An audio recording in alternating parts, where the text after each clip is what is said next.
How to blur part of a video in CapCut PC. Let's get into it. With your clip on the timeline, hold Option or Alt on your keyboard, click and drag up. This will create a copy. Then come up to Effects and search for Blur.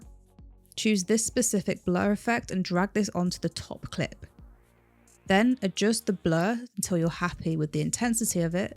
Once you're happy, come into the mask settings and then click Add Mask and choose from any of the masking options here.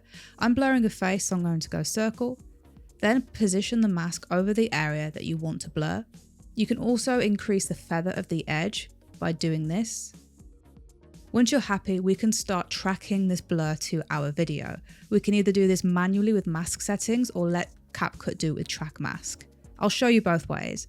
So with mask settings, we need to create an initial keyframe and then move our playhead over a little bit until the subject starts moving, and then move the mask to correspond, and then move your playhead again, and keep doing this until the mask evenly covers the area that you want to cover with the blur. Now, once you play this back through, you'll see the blur following your footage. An easier way to do this is by using the track mask. So if we put our playhead back to the beginning, come into track mask and then change the direction to both, and then click track.